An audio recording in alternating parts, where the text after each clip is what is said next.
This is a poem I wrote for my mother, and it was her 60th birthday this year, and I didn't really know what to do. I got her a charm bracelet as it happens, but I wrote her this poem, and Enda was kind enough to record it for me, and I gave it to her as a gift on CD because I found it hard to recite it to her. And a few mad things have happened with this. Elder has been kind enough to put music to it. This is the very first time we've done this live, so we don't know how it's going to work out.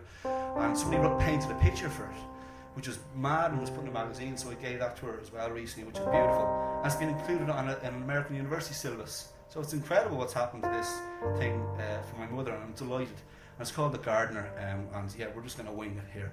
And thank you very much again for your ears. So, you right?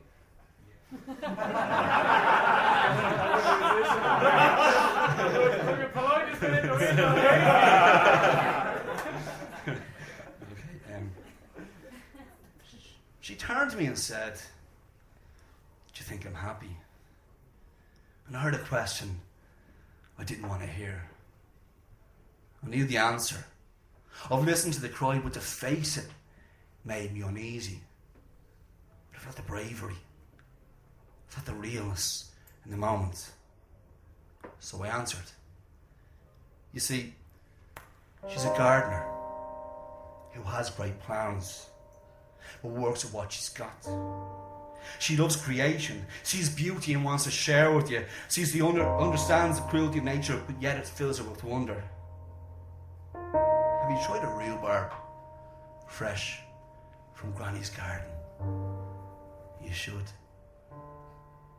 Maybe there are prettier roses, but she'd rather be a cutting apple, or better yet, a gooseberry. Her hands are worn, the flesh loosened by age.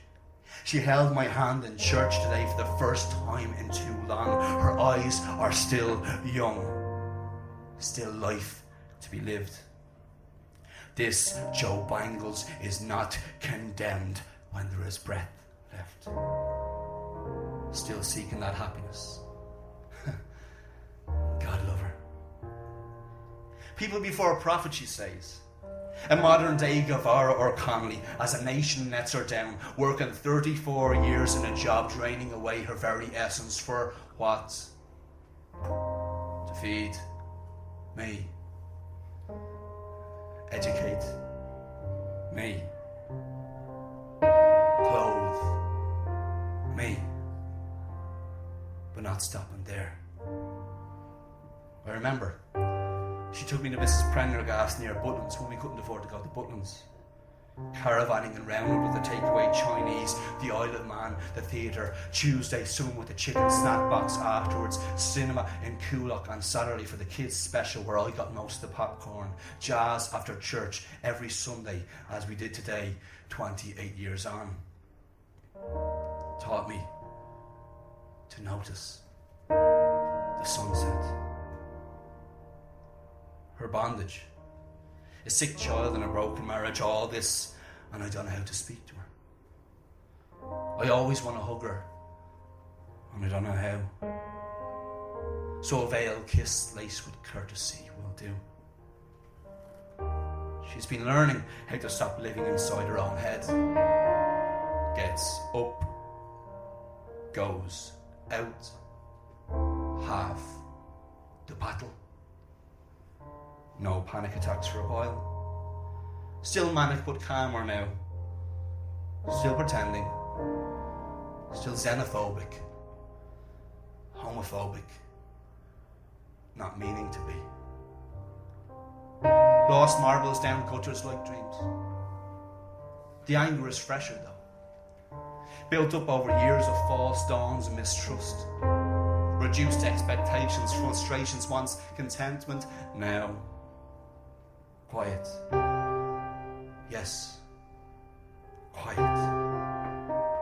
Peace.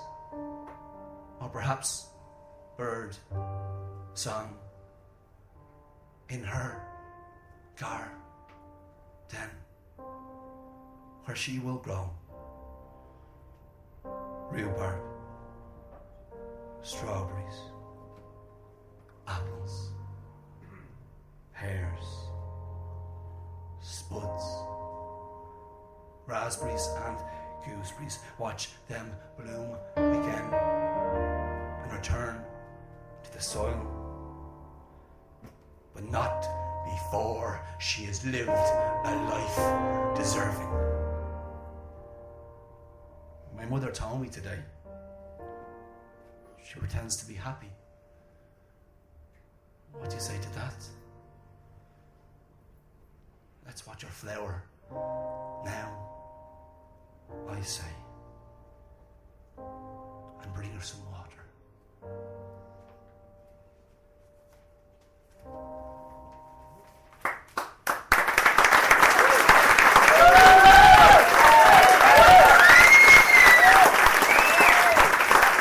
Stephen Joseph.